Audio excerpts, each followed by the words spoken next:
sekarang hidup di era di mana kecerdasan buatan atau AI bisa menjawab hampir semua pertanyaan kita dalam hitungan detik. AI bisa menulis esai, membuat karya seni yang indah, bahkan meniru suara manusia dengan sangat mirip.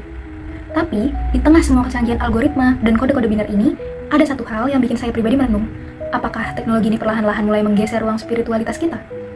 Di mana sebenarnya posisi iman dan agama ketika hampir semua hal di dunia ini seolah bisa dirasionalkan oleh data? Keresahan ini membuat saya melihat kembali salah satu film fiksi ilmiah yang judulnya Her. Kisahnya tentang seorang pria yang bernama Theodore yang jatuh cinta pada Samantha, sebuah sistem operasi berbasis AI. Samantha punya pengetahuan yang tak terbatas. Ia bahkan tampak punya emosi dan perhatian yang sangat nyata. Good morning, Theodore. Good morning. You have a meeting in 5 minutes. You want to try getting out of bed? Get up! You're too funny. Tapi, pada akhirnya ada sebuah kekosongan eksistensial yang tetap tidak bisa diisi oleh teknologi. Dari dialog mereka di film itu, saya belajar satu hal penting. AI mungkin bisa meniru kesadaran manusia, tetapi AI tidak akan pernah punya jiwa. Sains menciptakan teknologi untuk mempermudah hidup kita, tapi agama dan iman ada untuk memberi makna pada kehidupan itu sendiri. AI tahu cara memproses data, kesedihan secara matematis, tapi hanya manusia yang benar-benar bisa merasakan dan menyembuhkan luka lewat empati yang tulus. Sains tanpa agama itu buta, dan agama tanpa sains itu lumpuh. Kita semua pasti sering mendengar kutipan terkenal itu. Tetapi bagi generasi saya, kutipan dari almarhum pembuat teknologi bangsa, B.J. Habibie, mungkin yang paling membekas di hati.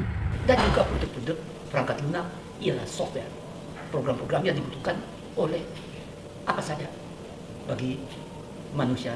Beliau selalu menyelaraskan pentingnya antara imtek dan imtak, atau ilmu pengetahuan teknologi dengan iman dan takwa. Di era kecerdasan buatan sekarang, pemikiran tokoh publik seperti beliau mengingatkan kita bahwa AI sejatinya hanyalah sebuah alat, sebuah instrumen. Ketika kita membiarkan algoritma mendikte moralitas dan keputusan kehidupan kita, disitulah kita sebenarnya sedang kehilangan kemanusiaan kita. Sains memberikan kita kecepatan dan efisiensi lewat AI, tapi iman memberikan kita arah dan kompas moral agar teknologi yang kita buat tidak berbalik menghancurkan diri kita sendiri. Menariknya, kalau kita mau membuka mata, para pemimpin lintas iman hari ini tidak sama sekali memusuhi sains maupun AI. Mereka justru mengajak kita untuk terus berdialog. Paus Fransiskus belakangan ini gencar sekali menyuarakan konsep yang disebut algorethics atau etika algoritma. Beliau mengingatkan bahwa perkembangan AI harus selalu berpusat pada martabat manusia dan masa depan kedamaian. Siamo sicuri di voler continuare a chiamare intelligenza ciò che intelligenza non è? Dari perspektif lintas agama, entah itu Islam, Kristen, Katolik, Hindu, Buddha, maupun Konghucu, semua sepakat bahwa AI tidak boleh menjadi berhala baru. AI tidak punya rasa syukur, AI tidak mengenal arti dari sebuah doa, dan AI tidak bisa mempraktikkan welas asih sejati yang tulus dari hati.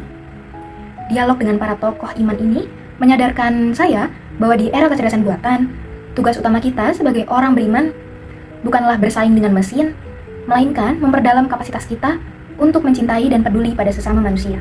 Jadi, buat teman-teman muda sebaya, kecerdasan buatan sebenarnya bukan sebuah ancaman bagi iman kita.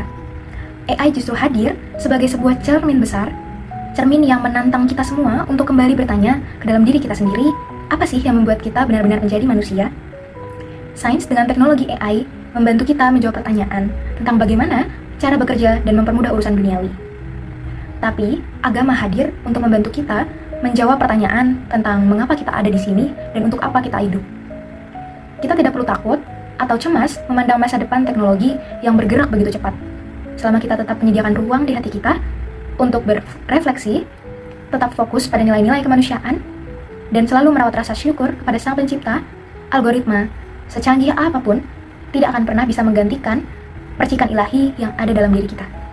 Yuk, kita sama-sama jadi generasi yang tidak hanya cerdas secara digital, tetapi juga tetap hidup luhur di dalam tuntunan iman. Terima kasih.